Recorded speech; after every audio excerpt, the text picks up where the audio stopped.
All right, Outlaw Radio Live fans, we are live on the air with multi-platinum DJ and producer, the legendary Glove, Chris the Glove Taylor. How are you doing tonight?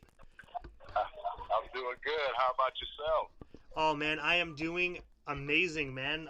First off, I want to say again, thank you so much for providing me with your time, man. It is an utmost honor to have you on my show. Oh, man, the honor's all mine. I appreciate that. I do want to ask you, though, Chris, to start this off. What made you decide to get into the music industry? Actually, I became a DJ to not be in the music industry, to be honest with you, because I started off as a kid playing the organ in church and singing at church and doing all these kind of concerts and performing up until I was about 13, 14 years old. And, you know, in high school, I played in the marching band. I played keyboard. We didn't have many trumpets and trombones. So they used to roll me out on a platform at the football games to play the chords. So I didn't want to perform. I wanted to perform, but I didn't want to do that with my fingers. Something else. Yeah. But, you know, and I have to say, though, you know, you became a DJ, and I have to say you were a damn good one at that, man. And your nickname is called The Glove. I have to ask you, how did you get that nickname, The Glove? Actually, it's a funny story, man. When I became a DJ and got into my own, I feel like Andre Simone just walked in here. Prince's bass player just walked in. I'm doing this gig. I'm sorry. Oh, no, it's okay, man. It's understandable. Yeah. So check it out. I go to this gig. I used to deliver speakers to get money to do parties and stuff, you know, in the evening, because it was, you know, I'd charge you $75. It cost $50 for the gear. So I would go work it off and, you know, get the gear from me tonight, right? So I was delivering to this club. My partner told me, hey, man, you need to go to the spot, drop off some speakers, and I'm going to introduce you to them because they got this club they're doing, and you need to play. You're doing this thing with the records I ain't seen nobody do before. So I was like, okay, so we went to this club. I delivered these speakers. I wear these gigantic, oversized gloves because as a DJ, you know, we're super delicate with hangnails and anything near our hands. It's like, hang on. So I would be putting Sherwin Vegas on top of each other and smashing my fingers.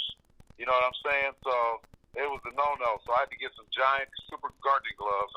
So I'm rolling these speakers into this club, right? And I got these big-ass gloves on. So they're like, okay, hey, we hear you're a DJ. So I go over there, walk over to them. I say, yeah, man, I'm a DJ. I'm the best DJ you know. You know, I got all the attitude and cockiness, right? Ready to go. I said, okay, super DJ, what's your name? What's your DJ name? I said, DJ Chris. And they looked at each other and said, that's not going to fly. When you come back at 11, we'll have a name for you, and if you're good, you can stay. So when I went back to the club that night, it was club radio. So it was like the first week or whatever, and they said, they had a marquee with a lineup of who was there, and at 11 p.m. it said The Glove. So I went in there, I looked at my watch, I said, it's 11. That must be for me. They told me to be at 11. I'm The Glove. And ever since then, I've been The Glove. And you know what? It's catchy, man. It actually works. You know, Chris the Glove Taylor, it stuck with you for many, many years, man. And, you know, you're still using that name as well. And also, outside of DJing, you also appeared in a film alongside the legendary Ice-T called Breakin'. How did you land that role, and what was it like working alongside Ice-T? Oh, man, let me tell you. The thing about that role, look who's walking up. I got Battle Cat and General Jeff walking up right here in front. We gigging in here, just playing some wax, boy. I'm sorry, I'm on a live interview. Oh, does he break? I'm sorry. So what was the last question? My guys walked right up on me. It's all good, you know. DJ Battlecat, legendary individual as well, man. So, but like I was asking, the film you did with Breakin' alongside Ice-T, what was it like working with that, doing that movie? So, well, this is what happened. So we had the club Breakin' going the whole time, right? And so because I'm breaking radio, so we were doing radio every week. And these producers came and watched us. So they just kind of hired us to do the club. So Ice and I have been working together for months and months, you know, at least a year up until 83 to, you know, get it going. It was cracking from day one, but we were the MC and DJ. So I'm going to tell you, when they said we want to film you guys, we were like, okay. We didn't have to do nothing different. We did it in the daytime. I've been working with Ice for over a year before I even did the movie. That's why we kind of looked natural together and on stage. So, you know, it was really like breaking was more like Purple Rain than people think. It was a real club with the real people on stage doing what they really do. Oh man, most definitely. That movie is a legendary movie, man. And you were also the founding member of the rap group Poe, Broke, and Lonely. How did that rap group come to be? We was an R&B group. I know, huh? R&B group that I signed with Dr. Dre in 1989. He actually signed me as an R&B producer and group to Ruthless Records, him and Easy. So we were doing like a more kind of New Jack Swingish underground hip hop, you know. So, you know, we went into that, and Battle Cat actually, who was here with me, produced 4 songs on our second album that you put out on Atlantic Records. It was what you would call a libido charged group. So, you know, we sang about sex all the time. But yeah, it was we did a lot of things. So we worked on a lot of Snoop's first album, and a lot of the Chronic and the background vocals and a lot of stuff. And you know, we've been in play with Dre since 1988, 89. Shout out to RC and Mike Glenn from Poe, Broke, and Lonely. My boy Dave that put us together. His father just passed. Rest in peace, Dave. But yeah, man, Broken Lonely was something. And when you I was a DJ, and I was like the top DJ in LA, so we could perform everywhere. Oh man, most definitely. And like you said a few minutes ago, you were also signed with Ruthless Records. That's my next question, man. What was it like working alongside Eazy-E, and what was he like as a person? Let me tell you, Eazy-E, there's 2 things I remember about him. Are we a G-rated station, or? Honestly, it is uncensored. Say whatever you like.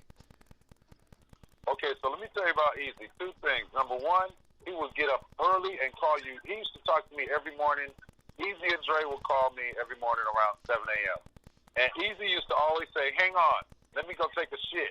And he would go and come back in like 2 minutes. And we used to be on the phone like, what the fuck? You said you was taking a shit. And he would be like, yo, I did. And then Dre used to say, actually the first time he did it, me and my boy Mike was on the phone with him. And Dre was like, yo, man, Eazy shit like a bird. Watch this. And we was like, that's my Eazy-E memory. I know it's some bullshit, but I got to remember my boy like that. You know, he was like, what? It was comedy, man, these guys. But, man, so much love every morning working with Eazy. It was fabulous. Working with Dre, too. Jerry Heller, everybody was great until it wasn't, you know? Yeah, you know, and I have to ask you this one. I read this one on the internet. And this is actually, since we're on the topic of pretty much NWA, you wrote and produced the song NWA Hello. I'm going to have to ask you, what was the inspiration behind that iconic song, and where did the ideas come from those lyrics? Well, I don't write lyrics ever. I'm a musician, and I only do music.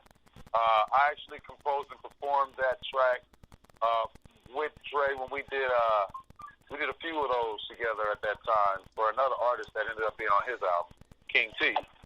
So we did Hello, we did Explosive, all the same day. And the tracks were inspired by I got up and felt ballsy, and that's what I did. And Dre was like, that's hot, put these drums with that, and let's do this. And we merged, and that's what you heard. I don't do lyrics.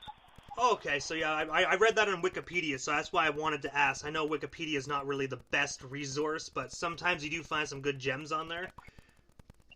Oh, yeah. Well, it's actually true. I did write and produce, but I wrote some music. And I have to ask as well, when you did that song, like, was it a different feeling? Obviously, because like it was NWA, but there was no Eazy-E. So in the studio, was the vibes different without Eric there? No, it was just more. It was like he was there. That's understandable. He's most definitely probably there by spirit as well. And as if he would have been there, it would have been the same way. Then because he was very quiet in the studio, except for his parts.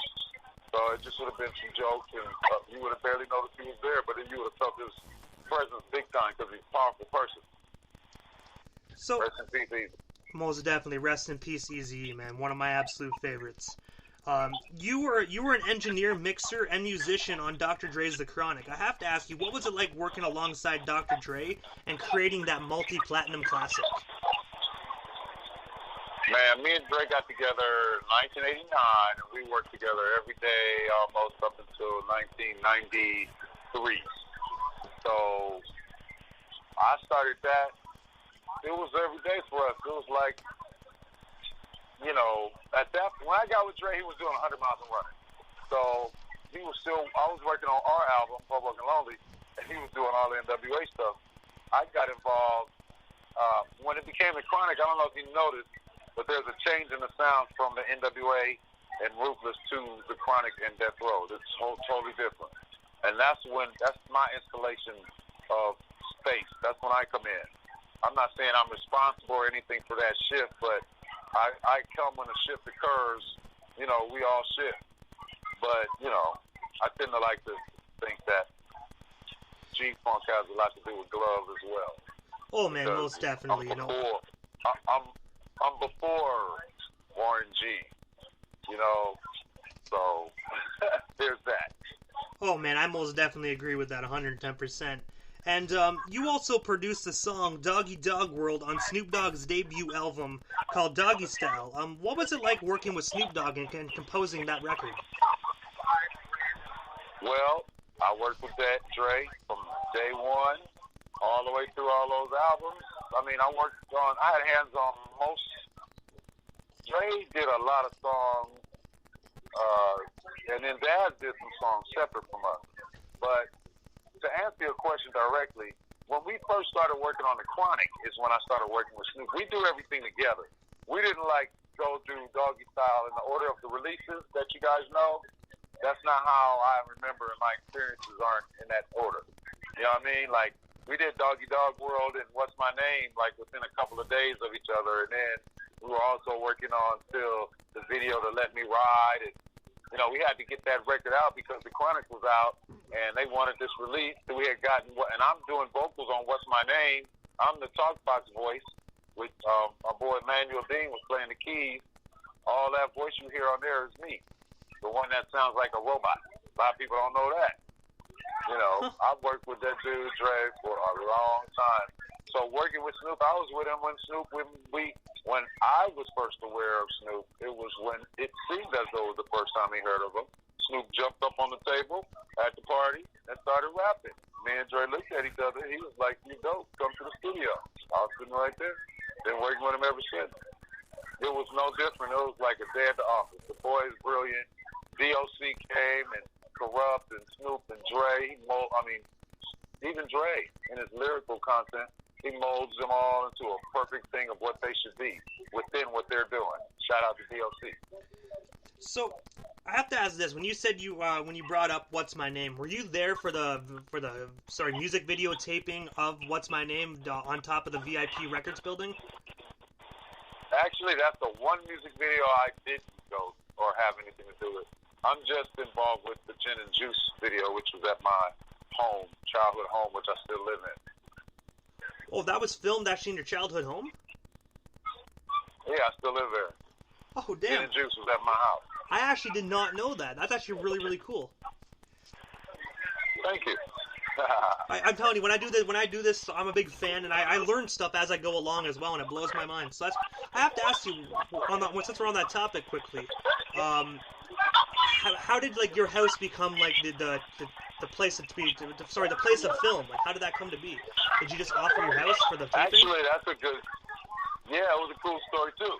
So they were filming somewhere else, and then their gang affiliations had a crossing, and they were gunfire, allegedly. And the next thing that I know, they needed a place to film Gin and Juice. My mom was out of town. I was like, hey, we could do like Home Alone and shoot the video here. How much y'all gonna pay me? They said this much. I hit my mom on the fly and said, hey, Mom, is it cool? Because I like to act like I'm illegal and raunchy, but really confirm it, so I look like it's more spy game than real gangster. You get me? Yeah. Like, oh yeah, I can get the house, and then I go, hey Mom, can I get the house? But they don't need to know that. I don't go, hey, I'm gonna go ask my mom. You know, type shit. So anyway, yeah, I happened to catch a fumble. Somebody shot at the whole house, and then at my house, so I'm in a gang area too, on a border. It's a nice neighborhood, but don't be fooled. House is $1 million, but they protect the neighborhood. And they saw all these bloods come rolling in, and it was a standoff in mine. I had to walk out there and take a Mac 11 from a guy and some other stuff. But it ended peacefully. That's good, though. You know what I mean? You and Snoop were just trying to handle your business, man. It's good that it didn't escalate to anything further, you know? I don't have any cash. Hey, the funny thing is I had been paid. Death Row made their money. We were just all trying to get everybody, shoot their video and keep it pushing. Yeah, exactly. But, in the words right, of Ice man, Cube, it was a good day. Oh yeah, great day, great night.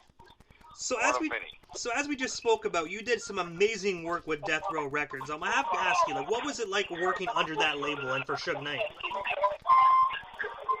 Oh wow, I worked with Dre, and I was with Dre every day from 1990, about 89 to 93 or so. So that's another question of every day. You got to go back to the chronic, and you skipped over, and we went forward. So, Trip, I'm going to tell you what it was like working with Suge. I didn't work with Suge. So, there was like a thing with Death Row. So, I'm going to tell you something that only people who know who worked there. Here comes a scoop. It was factions at Death Row, not blood and Crip related. They were different in what they did. For instance, Suge had his crew, Dre had his crew. We would be in the studio making records. Suge would go do what they did, and then they had the Dogg Pound who did what they did. So we were like kind of three different independent nation states, like the New World Order, or really the One World Order because it ain't new anymore. So these three independent states tend to co-join and do stuff together, and we all under contract. But I was with Dre every day. I saw Suge maybe 20% of the time I was with Death Row. 19% of it was uncomfortable. 1% of it was fun, and a lot of fun, and he was a great guy.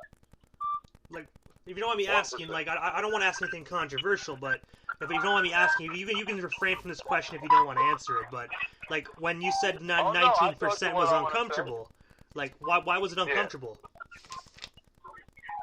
Because Suge Knight was the kind of character where, let me tell you, see, it's not always uncomfortable for me. Let me just put it that way. I wasn't no gangster or anything like that, but I possessed some skills that, like, for instance, I'll tell you a quick story. So I had Suge and Jimmy Iovine, they were sweating us for the Chronic album. And back then, we had to actually edit the record with tape and razor blade to put it together in half-inch tape to, get it to mastering. And so it's only one copy. So I'm cutting this however many millions of dollars worth of product that ended up in, I got it in my hand with a razor blade, right? So I got Suge on the left and Jimmy on the right. Jimmy's like, yo, man, we're paying these airplanes $14,000 an hour every time we miss this deadline. Can you hurry up? And Suge's like, yeah, man, come on, blood, you need to. And I was like, look, Suge, you want me to do this right, or you just want me to do it? Because I can just do it. Y'all can stand here and rush me if you want, but I'm going to do, I make stuff, this is going to be forever. So you want me to do it right, bro? You need to, y'all need to just leave. Dre used to laugh because I would calmly say, look, man, or you guys can do it. Because what I was doing was quite difficult. So they tend to say, man, go ahead, man. That's why I always kind of get a rap. I'm more like Spock. I always felt like I was Spock when I was in there. They would all be scared and afraid to say things, and I just worded in a way of it would be cool. You know, it wasn't like, you know, I mean, my life was threatened a couple of times directly to my face, but, you know, contract is still open. I'm here, breathing. So, hey, 25 years later, it's like, because that's not what this is about. It's about the music and the legacy, and all that bully shit is for the birds. Oh man, and most definitely, like I said before, even for the interview, you contributed to so much amazing projects in the music industry, man. Like, the music you helped produce, man, really made a huge impact and positive impact on my life as well. And outside of Death Row, man, you also worked with, you have producer credits as well with the Firm's album called Phone Tap. How did you and the Firm get connected, and what was it like working with them? Okay, so I work with Dre every day, right? Now that's funny now. So check it out. Dre started a record label after we left. Our faction left and became Aftermath Entertainment. And so with Aftermath, we did a joint venture with Nas and Foxy Brown and AZ and Nature and a few executives to put out this supergroup with us producing it, which is a great idea. So there was some fantastic songs on there, some bad ones too. Or not bad, but not everyone's cup of tea, let's just say. I don't ever like to say music is bad or whack. It's just not what I want to hear. So if when we started working on that record, it was funny too, because there was a contest going on. I was new at Aftermath at this time, right? Because I left Death Row before all of the stuff hit the fan, and then they recruited me to Aftermath later. So I go to Aftermath, and, you know, I started working on whatever project, and then we got this Firm thing coming up, and we're going to film it in Miami because Biggie had just been killed in L.A., and nobody from L.A. was going to New York, fear of retaliation, and nobody from New York was coming to L.A. because that wasn't happening no more. And then we said Miami. So we did it there like the mob, and had this 2 weeks and a half up in, South Beach. It was dope, too. And we recorded these records. But everybody had to try to get tickets, right, to get there, these guys. The producer crew, shout out to Stu, Butter, Mailman. Yeah, anybody I left off, they could eat a dick, because I didn't want to say their name. But, no, anybody I forgot, forgive me. But, so, we get out there, and before we leave, let me back up one step. They telling me, okay, Glove, you got to do something, for the Firm. We do mafia. We got to make this new sound because we got this. And I'm like, okay, whatever. Like, I've never made a demo in my life. The first music I ever made, they said to me, hey, can you make music for these two scenes in this movie, Breaking? I said, absolutely. I was lying through my teeth. And I went, did a beat, made them two scenes, got Dave scores, we whipped it up, scored that stuff. Then they called back, said, can you make a record? I said, absolutely. I had never made a record. Called up Ice-T, hey, can you rap a record? We're going to make a record. Yeah. So we go to the studio, I pull up Reckless, Dave scores, and we chop it up. He gets in there, we rap it, we go. That's my first record. I don't make demos, bro. So back to the Firm. Hey, I'm not doing nothing. I had a collection of samples in my pocket right on the deck, maybe 4, that I was really trying to flip, and I couldn't. They weren't coming together at all. It was scrambled. So, of course, there's a flight seat for me next to Drake because I'm Spock. And we fly to Miami. And I don't got no tracks. They're all banging their tracks and shit and playing them, and everybody's doing whatever. So they end up doing this song called Firm Biz, right? And that was the Trackmasters. We ended up doing another song that something happened. So while they were working on that song, I had this sample I was flipping. I finally got it to work. And so I asked my boy Bud, I was like, what's up with the drums and drum machine? I put my drums in. I didn't have any. I was just going to take some records and throw some beat in there, just cut it up. And he was like, oh, go ahead and use that. I said, these sound distinctive, man. If I use these, I was being nonchalant, but like, serious, like, if I use you, ain't going to be able to use them. He's like, ha, ha, ha, funny guy. I was like, all right. So then I did Phone Tap, right? I got my headphones on. I did the beat the Phone Tap. I'm doing the drums. I got the bass going. I got everything going, right? So Dre used to like to. I'm sitting in the studio with 30 people in there, but I got my headphones on and I'm at the MPC. But everything's wired up to the SSL. So they used to like to bust people out and see what whack beat they was working on. So he said, "Oh, what glove guy cooking?" And he just hit the block volume and turned it all the way up, and that shit came on phone tap, and I looked at everybody in the room, right? It was quiet. And Dre looked at me and nodded his head. And then Nas and AZ came running through the door, tearing paper off their pads and started writing some lyrics. And then I was like, yo! Sat next to him, I was like, hey, Dre, you should tell him. He's like, man, you tell him. I was like, y'all should rap on the phone the whole record because nobody has ever done that. They always want to rap a little bit. But you got distinctive voices, man, and y'all got records with your voice all big and pretty. Well, let's do this. And they were supposed to be in Bolivia and America and Europe. So they had to be on the phone, but they decided to be Queens and boroughs. But it worked out. Man, that's one hell of an amazing story, man. You know, it's kind of cool how everything just kind of worked out for you, both of you guys, man. That was crazy. Yeah, right. And also going away from the music thing, so this is like pretty much like one of my last questions I have. You have been the music supervisor on BET reality series Teeny and Toya, Frankie and Naffy, among others. How did you get connected with BET and become a music supervisor? Well, actually, when I first started, it was through a production company. I was working with a composer and his company, and they had a connection with the producer who had a deal with BET. He did shows like DuBose Productions or DuBose Entertainment. Yeah, they had Hell Day. The Keisha Cole, Michael Vick had a show. I was supervising on a few of those with a girl named Lisa Cho. But, yeah, it was a connection through my man Kurt's company. He knew all of those people, but when I got connected in and started working, it was the work ethic that made everything else go. So I have to ask you, Chris, what's next for you? Like, do you have any shows, any new projects you would like to let our listeners know about? Absolutely, man. Right now, I'm just really doing a lot of kind of bar dates around town, playing records and just having fun with it. I got a pizza spot over at Delicious Pizza, 6601 Sunset every Friday. My spot, the Record Shop on Sunset, is there every Friday at 10 p.m. We have all the DJs in L.A., and whoever flies in comes and hangs out with me. I'm telling you, man, last night we had Egyptian Lover DJing. We had all the cats from Uncle Jam's Army that are still with us. We had all kind of L.A. posse and different producers, King T, J. Ruff and Alcoholics, all. And it's just a hangout. It's no cover. Just come get some pizza. It's like Arnold's for hip-hop for L.A. We need a landmark.